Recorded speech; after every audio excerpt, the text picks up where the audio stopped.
Ya begitu juga bangkrut mau diafirmasikan dilekatkan atas filsafat sesuatu yang kontradiksi interminis. Karena bangkrut itu berkenaan dengan kerugian. Rugi besar, gulung tikar, pailit. Emangnya filsafat korporasi? Ya kan, emangnya filsafat itu perusahaan.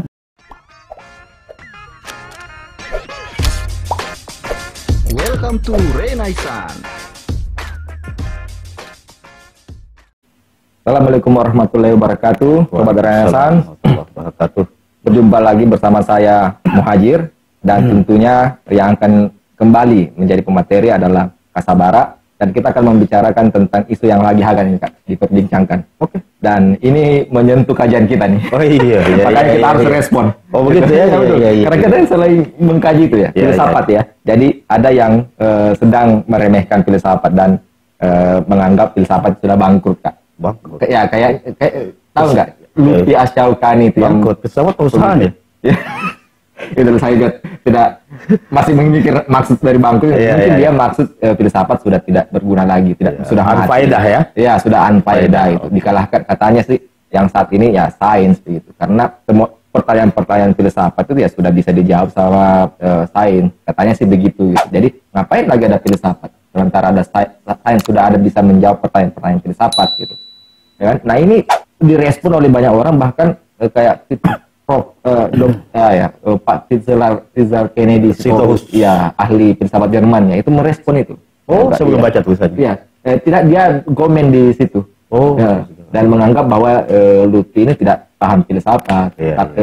Dia mengatakan filsafat sudah bangkrut, tapi tidak paham filsafat, tapi berani-beraninya ngomong filsafat bangkrut karena banyak kesalahan-kesalahan yang dia pahami tentang filsafat yang tersebut. Iya, saya juga paham itu. Saya juga sudah baca itu. Katanya Immanuel Kant itu tanda mematikan metafisik, padahal sebenarnya tidak begitu. Oh, apalagi Pak Fitzgerald kan Immanuel Kant, dia bicara bahwa Immanuel Kant itu membunuh metafisika. Katanya bilang kalau mahasiswa filsafat ini pasti ketawa katanya. Tapi sebagai juga pengajar filsafat, Kak, pegiat filsafat, bagaimana menanggapi tentang adanya wacana kebangkrutan filsafat itu yang dikumandangkan oleh para pembela sains ini? Ya, Assalamualaikum warahmatullahi wabarakatuh. Sobat Renaissance, tema yang menarik ya. Saya beberapa hari yang lalu dicek oleh teman, tulisannya Lutfi. Jadi saya baca itu sepintas lalu, tapi saya benar-benar baca tadi pagi. Tapi kemudian akhirnya saya terpanggil juga buat tulisan. Mungkin ya sudah terbit di saya sudah baca belamakassar.co.id. Nah, kalau kita urai dulu deh. Hajarkan pemateri logika ya. Ada proposisi kan. Jadi sebenarnya pertanyaannya Lutfi itu, mengapa filsafat bangkrut itu kan menghadirkan sebuah proposisi sebenarnya. Filsafat telah bangkrut ya. Filsafat subjeknya, telah itu kopulanya, bangkrut itu predikatnya. Kalau belajar logika ada proposisi analitik, ada sintetik ya. Aja tahu lah itu. Proposisi analitik itu ya proposisi yang predikatnya niscaya atas subjek.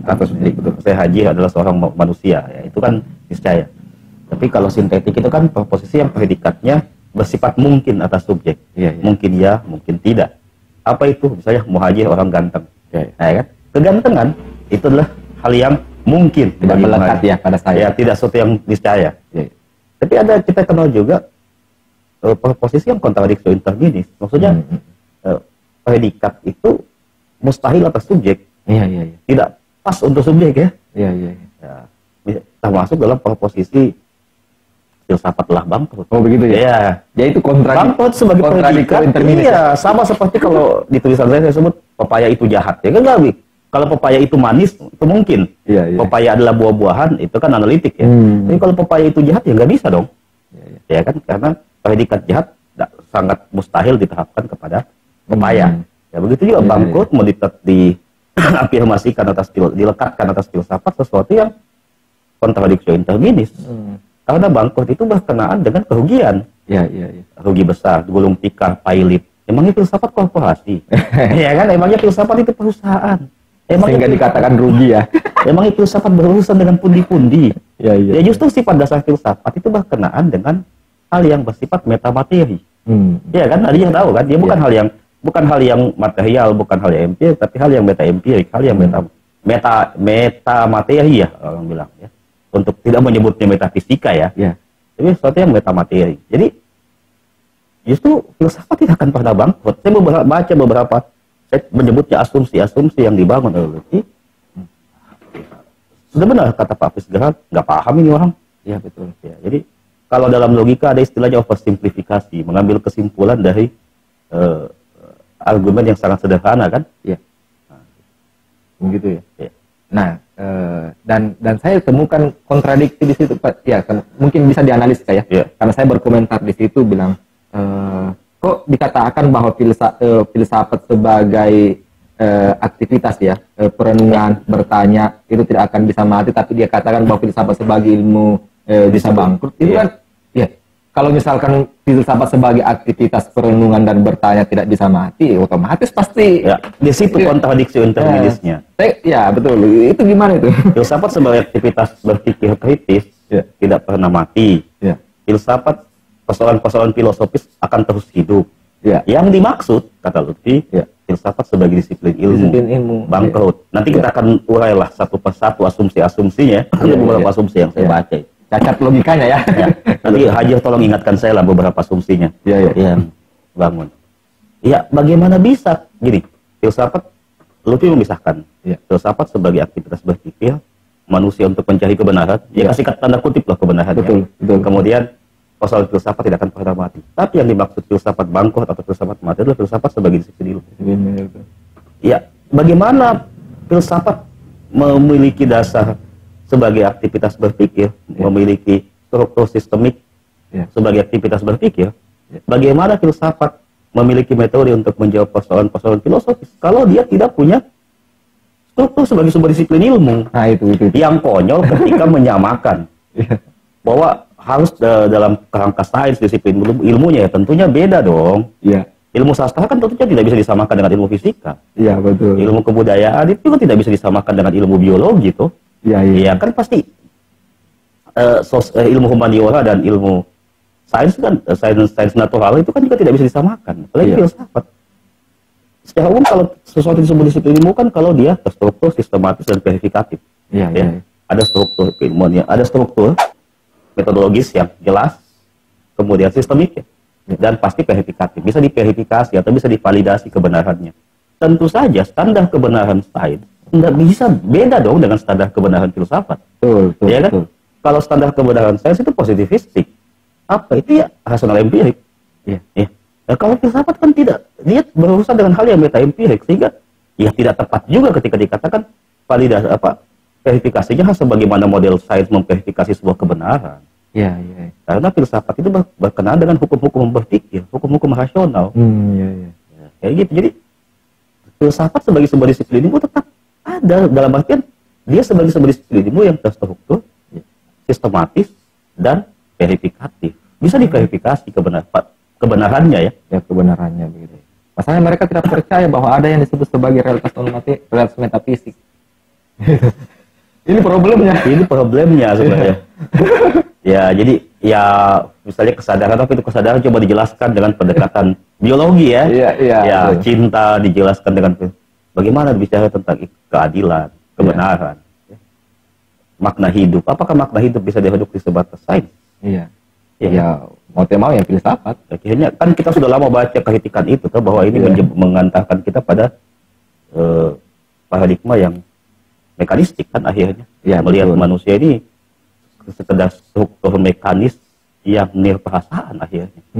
Kesadaran akhirnya. Kan kalau konyol juga akhirnya kalau begitu toh. Tapi katanya pertanyaan-pertanyaan filsafat sudah dijawab oleh sains. Ada pertanyaan besar tentang manusia katanya sudah dijawab oleh sains bahwa manusia itu tidak ada bedanya dengan binatang. Hasil evolusi keras katanya begitu. Tapi manusia bisa membangun peradaban dan ini sebagai sebuah evolusi Tapi apakah kemudian sesederhana itu? Kalau Aristoteles kan mendefinisikan manusia sebagai binatang yang berpikir Jadi berpikir sebagai diferensianya manusia dari binatang, dari genus binatang sebagai genusnya. Nah, aktivitas berpikir ini kan kemudian dipahami sebagai aktivitas kerja otak, kerja saraf. Apakah itu benar? Apakah itu salah? Tidak juga. Tidak juga betul. Jadi otak sebagai perangkat material tentunya iya dong. Tapi apakah kemudian berpikir itu adalah murni, misalnya gini, mau disimplifikasikan sebagai sebuah kerja otak, ya tidak. Otak itu bagi saya adalah hardware-nya, perangkat khasnya. Ya kalau kita mengalami gangguan otak, ya kita akan mengalami gangguan berpikir. Tapi bagaimana misalnya kita melihat orang-orang tertentu loh ya, misalnya almarhum Gus Dur, orang yang stroke, ya, diponis stroke, ya. Tapi memorinya tidak terganggu. Gimana itu? Ada kan orang lain. Ya. Jadi kalau saya gini, jiwanya masih sehat. Ya, menyederhanakan manusia sekedar struktur anatomis, ya. Maksudnya dehumanisasi juga tuh. Ya, soalnya manusia ini adalah struktur mekanistik yang bisa dia perasaan. Bahasa adalah respons dari sekedar respon impuls aja kan. Gimana tadi? Gimana ya? Ya pasti sains jawabannya seperti itu. Karena itu realitas empiris. Dan memang itulah wilayahnya sains. Kita hormati itu sampai semua. Sampai di situlah sains batasannya oke lah. Tapi ketika misalnya sains menyimpulkan tidak ada ruh, itu kesimpulan yang bukan outside, sudah keluar garis. Itu karena filsafat bisa membuktikannya kayak. Ya setidaknya postulat rasional kan beberapa filosof itu membuktikannya toh. Bukan hanya agama lah. Kalau agama dianggap sebagai sebuah dogma, mari kita mendiskusikan dengan pendekatan rasional. Rasional kan tidak mesti empirik, meskipun kita bisa fakta-fakta empirik itu sebagai keberanjakan ya. Dari fenomena itu kemudian kita telisik sampai pada kesimpulan ada nomena itu ada. Gitu, ya.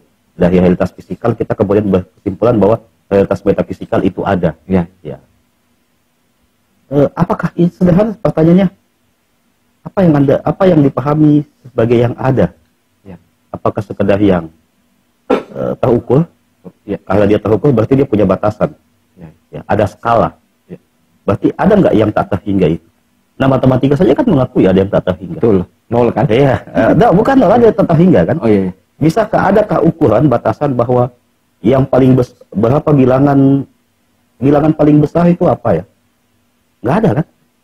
Kita menyebut 1 triliun, masih ada. Atau bilangan paling kecil itu apa sih? Kan tidak. Jadi apa ukuran sesuatu dikatakan terbesar dan terkecil kan tidak ada. Berarti dengan istilah kita mengakui ketidakterbatasan itu ada. Ketidakterbatasan itu tunggal atau tidak? Kita tidak sedang bicarakan Tuhan. Ketidakterbatasan itu tunggal atau tidak? Kalau dia tidak tunggal, pasti terbatas namanya. Ketidakterbatasan itu pasti tunggal dong. Kalau ada 2 ketidakterbatasan, itu sudah tidak terbatas. Itu bukan tak terbatas namanya. Karena yang satu membatasi yang lain. Jadi kayaknya agak berat ya. Intinya objek kajiannya beda sebenarnya. Jadi gini, sains itu membincang tentang hal yang konkret logis. Konkret logis, ingat catat ya. Empiris logis. Jadi ada yang empiris, tapi dalam tanda petik tidak logis. Saya harus memberikan tanda petik ini. Ada tahiyat itu di Makassar, PPP di Makkah, yang dibakar orang tidak terbakar. Ya kan? Aja pernah lihat. Betul. Gimana menjelaskan sifat dasar api membakar tapi kok tidak terbakar? Debus, tusuk-tusuk pedang yang tajam tidak terbakar. Fenomena santet misalnya, gimana menjelaskan? Fakta empiriknya ada kok, ada. Nggak percaya, ada banyak gitu. Datang aja ke Makassar, saksikan tahiyat itu, atau di Banten debus, ada beberapa wilayah dan itu bisa dilihat. Kalau mau tidak percaya coba deh. Coba itu pisau yang dipakai orang debus itu untuk menusuk buahnya tajam apa tidak? Kalau dianggap itu sebagai settingan. Atau yang tahi-tahian yang Makassar itu, Makassar yang membakar dia itu, tapi tidak terbakar. Jadi kan konkret, tapi dalam tanda petik disebut tidak logis. Saya kasih tanda petik atau tanda kurung ya. Nah, tapi tidak logis dalam arti tidak bisa bukan dalam arti tidak bisa dijelaskan ya. Bukan. Tapi paling tidak gimana sih sains menjelaskan ini? Itulah. Aja kalau saya sundut api hukum pasti kan terbakar. Ini kalau yang tahian PPPKI Makkah, api obol ditaruh di dalam, bahkan baju pun tidak terbakar. Gimana sains menjelaskan hal tersebut? Kira-kira mau dibilang mau menegasikan faktanya? Nggak gaul aja kalau nggak pernah tahu tentang hal-hal itu. Jadi objek dari sains, objek status ontologis.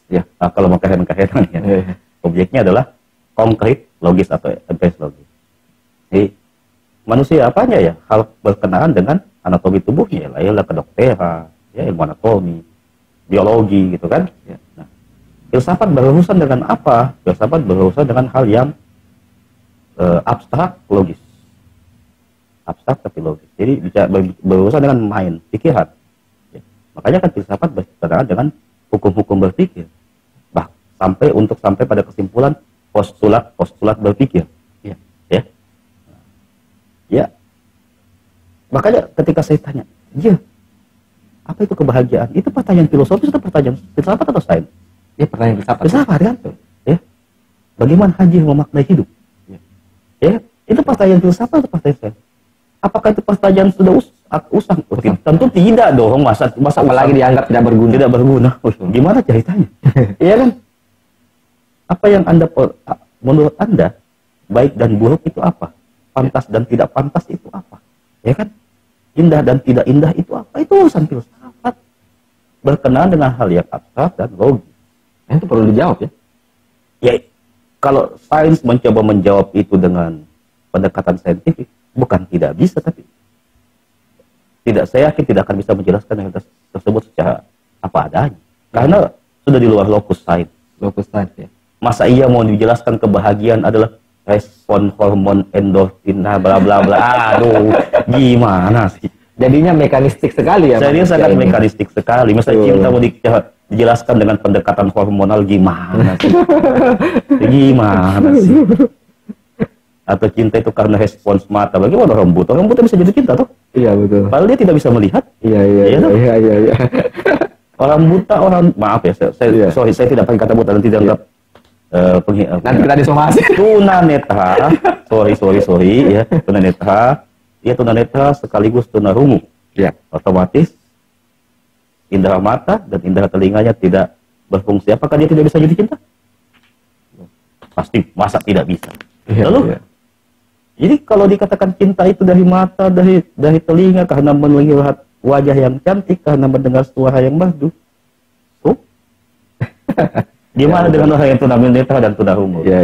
Nah, gitu.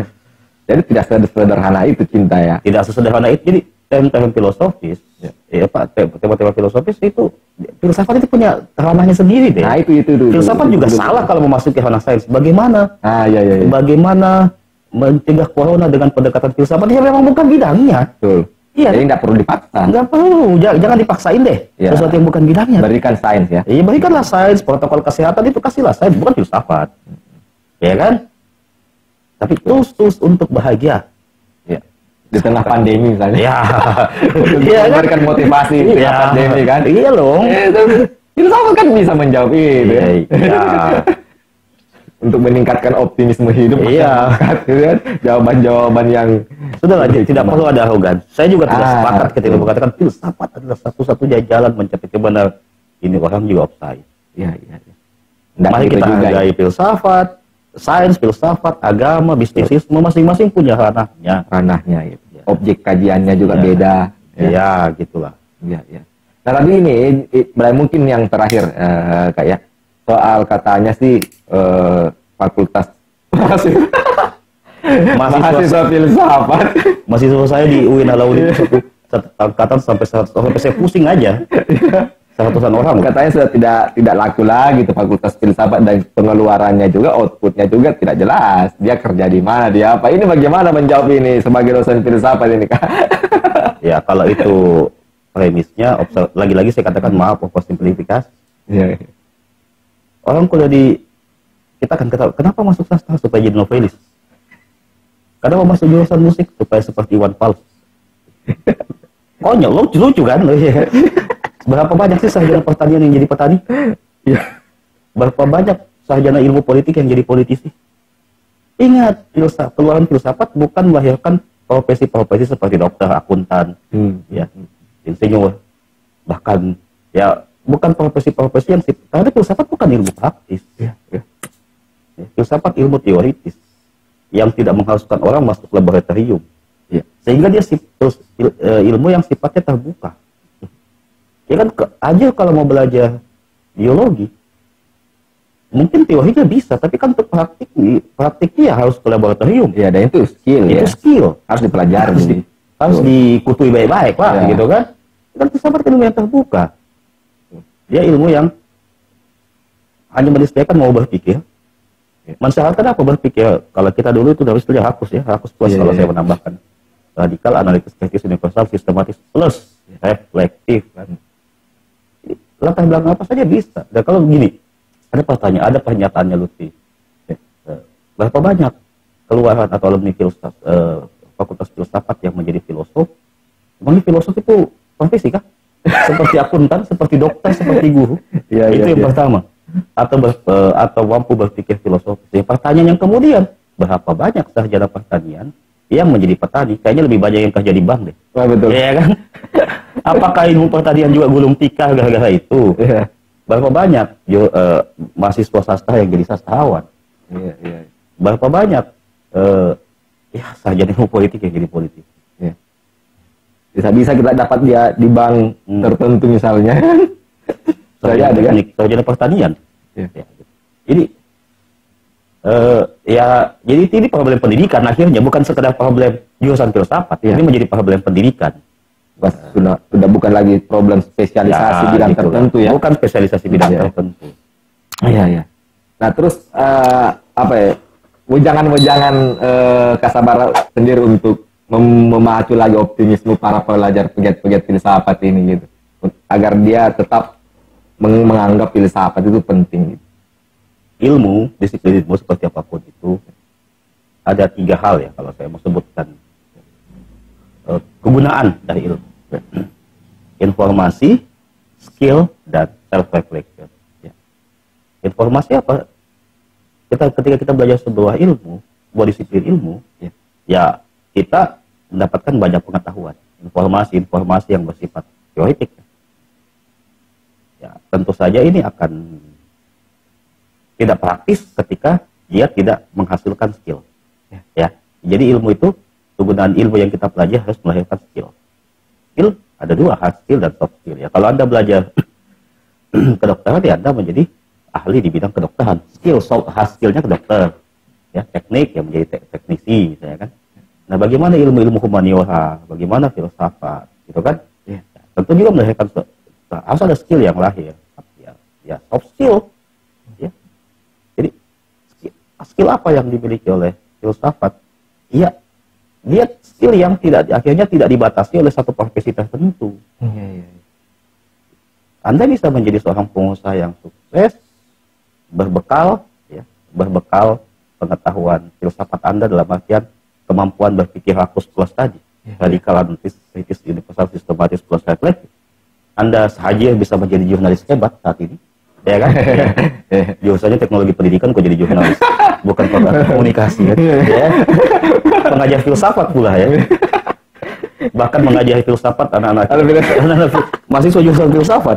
Itu. Karena saya juga tidak enak itu mengajari mereka filsafat, tapi ya dia apa kenapa Haji bisa menjadi seorang jurnalis dengan bekal ilmu filsafat yang pernah dipelajari kan? Ya betul. Ya. Radikal, analitis, kritis, universal, sistematis, dan reflektif tadi toh. Ya. Jadi filsafat sebagai sebuah skill tidak dibatasi oleh keahlian tertentu, karena dia sifatnya bukan hard skill. Kalau Haji belajar teknik arsitektur, misalnya skill yang pas, yang nyata, yang harus dimiliki aja adalah menggambar, ya kan, mendesain bangunan. Nah, kalau filsafat tidak dibatasi, karena dia sifatnya soft skill, berarti dia tidak dibatasi oleh keahlian-keahlian praktis tertentu, tapi dia bisa menjadi bekal untuk berbagai keahlian yang nanti digeluti oleh Haji. Mau Haji menjadi seorang jurnalis, mau Haji menjadi seorang pengusaha, bahkan mau Haji menjadi seorang entertain. Ya. Betul. Itu. Dan sekarang yang perusahaan-perusahaan besar seperti Google itu mencari orang yang memiliki spesifikasi soft skill itu, Kak. Begitu ya? Iya. Dan ini sebenarnya saya mau tulis ini, Kak, bahwa sekarang itu perusahaan besar itu ya cari orang yang punya kemampuan, setidaknya kemampuan berpikir filosofis. Begitu, ini saya mau tulis untuk membantah mereka ini. Jadi sebenarnya kan gini, yang aneh, yang banyak digugat oleh Lutfi itu kan pegiat-pegiat filsafat yang tidak berpikir filosofis. Ini memang tidak semua. Tidak semua. Sama seperti saya katakan tadi, berapa banyak sarjana ilmu politik yang menjadi ahli politik sih? Yang gagap, bahkan gagap politik, ya. Ya, sarjana pertanian yang kemudian yang menjadi petani kan berapa sih? Ya kan bisa dihitung jari deh. Persentasenya amat sangat kecil deh. Nah, banyak. Jadi gini, simplifikasinya adalah memfalsifikasi filsafat dengan fenomena-fenomena yang tidak bisa digunakan untuk falsifikasi sebenarnya. Sama misalnya, masa saya mau menyebut kan kalau di logika itu ada begini ya, overgeneralisasi mungkin ya, atau dramatic instance ya, yang misalnya gini, orang misalnya saya sebut saja, tidak apa-apa suku saya ya, orang Bugis jahat.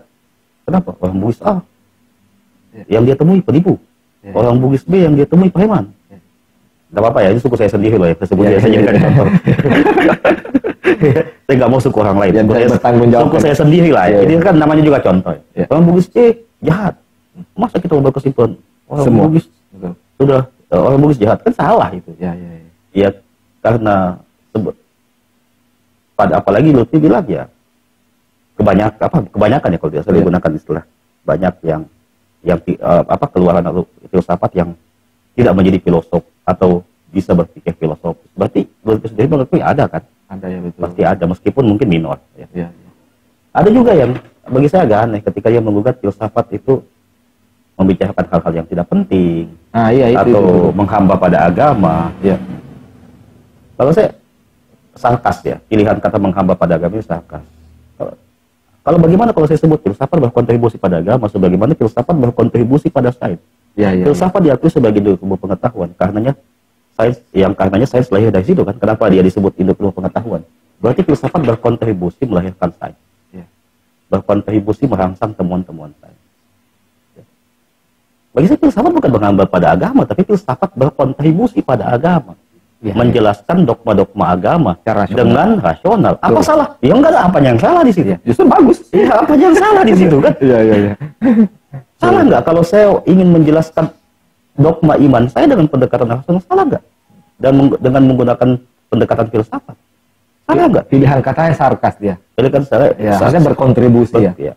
Kalau ya memang tulisan ini kan ya. dibuat untuk nyinyir ya, memang untuk provokasi memang. Provokatif. Dimulai dengan pertanyaan retoris, judulnya saja judul retoris, provokatif. Ya, kata gue saya gitu. Belajar filsafat agar kamu tidak mudah percaya. Maksudnya apa? Waktu itu dia bilang, guru saya menasihati saya itu tahun 2002. Guru kita juga, guru juga itu. Ustadz Syauki, guru kita semua, guru yang luar biasa, mencerahkan kita. Ya. Dia bilang, belajarlah filsafat agar kamu tidak mudah percaya. Maksudnya apa ini? Ustadz loh ini yang ngomong sama saya, Ustadz loh yang ngomong gitu, sama kita ini. Itu tahun 2002 aja. Nasihati saya seperti itu. Maksudnya apa?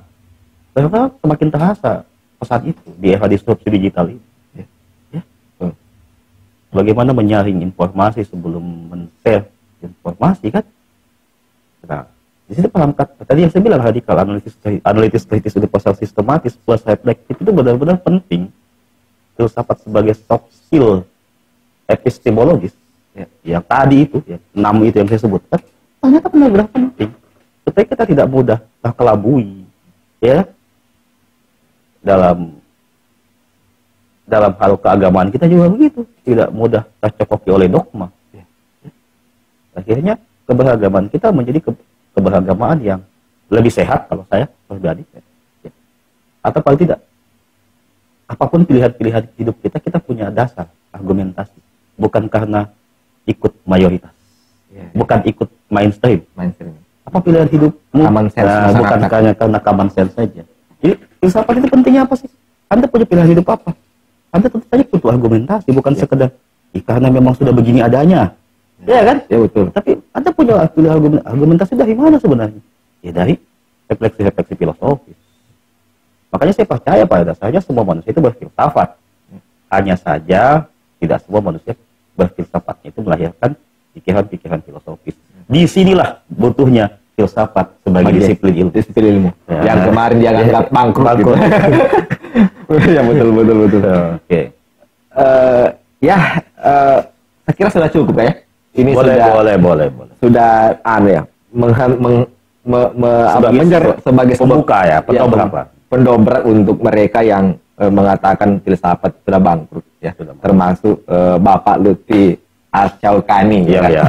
Oke, sampai di sini saja dulu teman-teman sekalian, sobat Renaissance, dan semoga kalian menonton dengan baik sampai habis video ini supaya teman-teman bisa tahu bahwa ternyata filsafat itu begitu penting, bahkan di era disrupsi canggih seperti ini kayak tetap penting.